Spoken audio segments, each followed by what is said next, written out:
Ben, rire ensemble, là, dire n'importe quoi, là, puis être bien. Là. Ouais, c'est pas mal ça, des amis. Je passe quand même beaucoup de temps avec mon cellulaire parce que ben, tu sais, c'est comme ça que maintenant on communique et tout. Je me pose des questions comme c'est quoi vraiment la foi? C'est quoi avoir la foi? C'est qui est vraiment Dieu? Des choses comme ça. Moi, je pense qu'on est différents de nos parents dans la façon dont la foi nous a été amenée.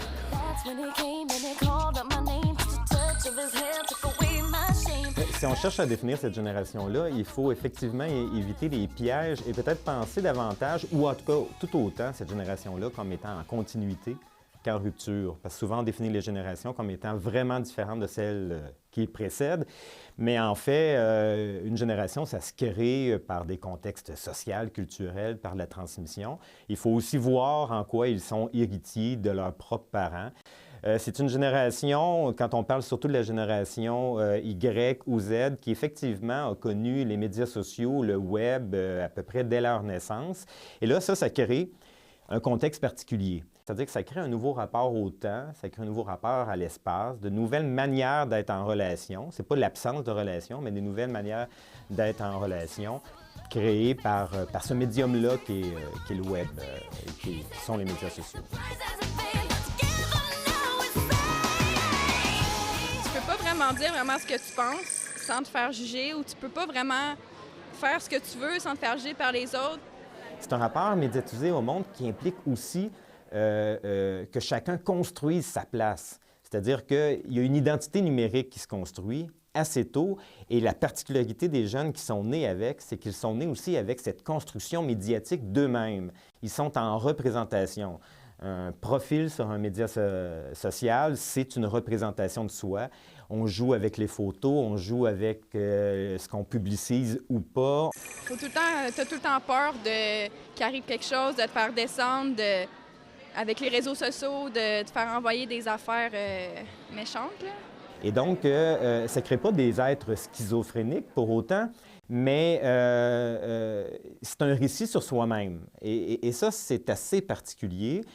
On a cru un temps que ça faisait en sorte qu'il n'y avait plus de rencontres en réel possible, alors que c'est pas vrai. Il y a peut-être même davantage une quête d'un autre type de relations, de communauté, plus de proximité. Et ça fait aussi en sorte que les jeunes qui sont nés dedans ne sont pas aussi obnubilés que pourraient l'être leurs parents, justement par les médias sociaux, et qui arrivent assez bien à en cerner les limites.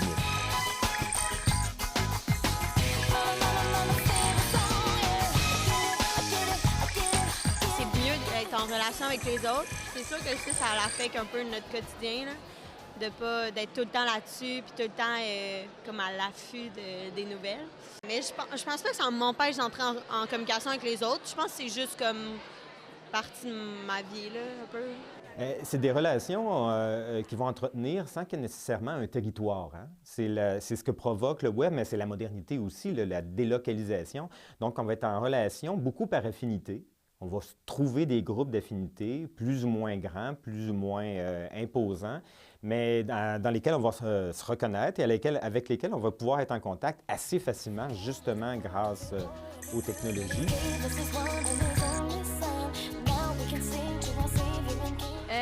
Pour moi, l'Église, ça représente un lieu où je suis acceptée comme je suis, où j'ai pas besoin de me cacher ou de faire à semblant d'être quelqu'un d'autre.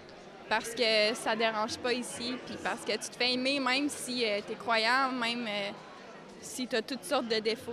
J'ai mes amis de l'école qu'eux sont pas croyants du tout, mais qu'ils sont quand même respectueux envers moi parce qu'ils savent que moi je le suis et qu'ils n'essaient pas de me dénigrer à cause de ça ou de me mettre de côté.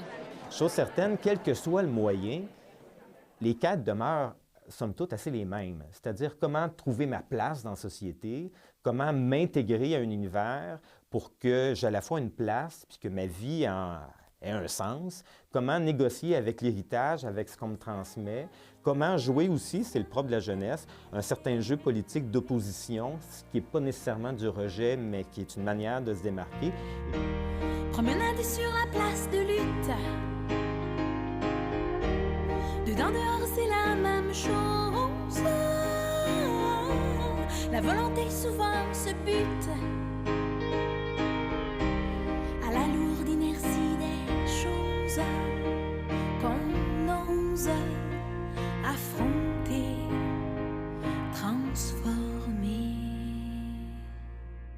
mes parents ils ont la foi, puis depuis que je suis tout jeune, ils me la transmettent. Je vis ma foi différemment parce que, tu sais, c'est pas la même génération, c'est pas les mêmes choses qu'on vit tous les jours à l'école, puis juste le fait avec les réseaux sociaux, puis tout, mais ça fait qu'on vit différentes choses chaque jour.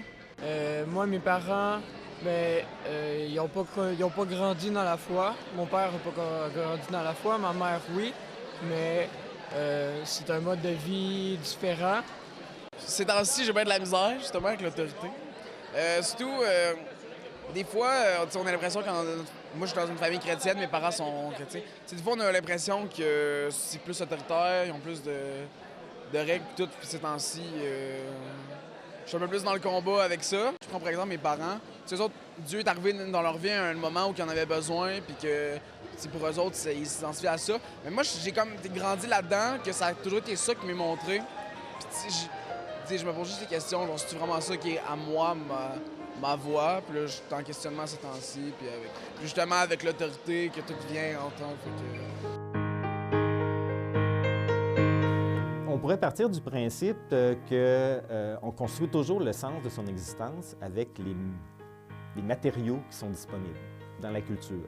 Donc, un jeune qui est élevé dans une famille catholique, bien, la tradition, le rapport à l'Église, à la foi, va faire partie des matériaux, des outils fondamentaux qu'il va utiliser pour construire son parcours.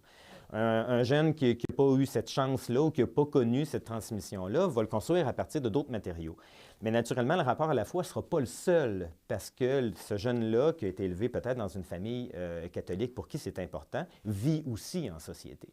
Et va à l'école également, et pas à l'extérieur du monde. Donc, pour lui, l'enjeu va être probablement de négocier la place que prend la tradition, de construire son propre rapport à la tradition, qui voudra peut-être qu'il soit un petit peu différent de celui de ses parents, ou à tout le moins qu'il se l'approprie.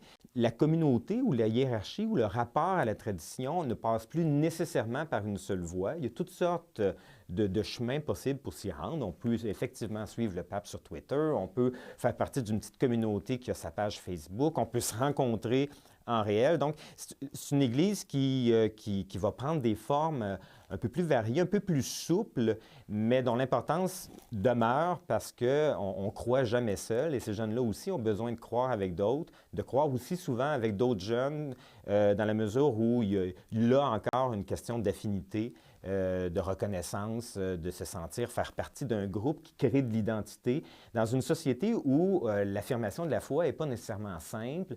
C'est pas facile pour des jeunes de s'affirmer croyants parce qu'on est, malgré les apparences, dans un monde qui a ses exigences, qui a ses normes, qui a ses prescriptions sociales, qui veut bien que chacun soit à sa place et que chacun ait sa manière d'être, mais il y a des manières qui dominent.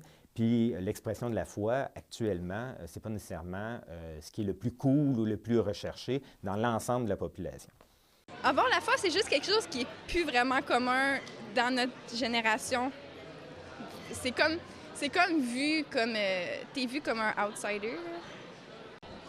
Ma foi, je la vis en secret parce que j'ai beaucoup trop peur que les autres me regardent croche et disent « Ah, t'es juste une petite chrétienne » ou des choses comme ça que ça ne tente pas vraiment de te faire dire. Là. Puis j'ai peur aussi des opinions des autres. Là. C'est quelque chose qui a vraiment un grand impact dans ma vie. Là. J'ai peur de ce que les autres pensent de moi. Là. Je veux qu'ils pensent que... je suis comme tout le monde, dans le fond, là, que je suis pas différente. Là. Et si je vous crie que moi j'ose, parce que je veux croire en la lumière.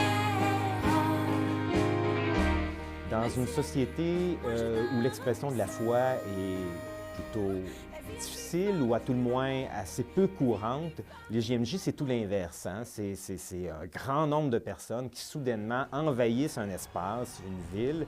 Et là, tout d'un coup, minoritaire que je suis comme jeune, alors que je ne le dis pas trop à mes amis, c'est on peut renverser la situation. Et là, je fais partie de millions de jeunes qui, comme moi, vibrent à la même dimension où on peut exprimer cette foi-là. Donc, c'est des événements qui sont fédérateurs et qui, effectivement, construisent l'identité. Moi, ma motivation pour la JMJ, c'est la Pologne. C'est la Pologne. Là. Puis, mon cousin il est allé, puis j'ai vu sa vie qui a complètement changé depuis ce moment-là. Bien, c'est sûr que moi, toutes mes sœurs ont vécu un pèlerinage, puis ils ont toujours dit que ça les avait vraiment touchées, puis d'une certaine façon qu'on ne pense pas qu'ils pourraient être touchés. Ma motivation, c'est un peu de pouvoir aller chercher quelque chose. Puis c'est pas en regardant ça sur Internet, puis en étant à l'extérieur que je vais pouvoir aller chercher ça. Mais c'est pas tant d'aller à la place qui est important, c'est plus l'expérience qu'on va avoir.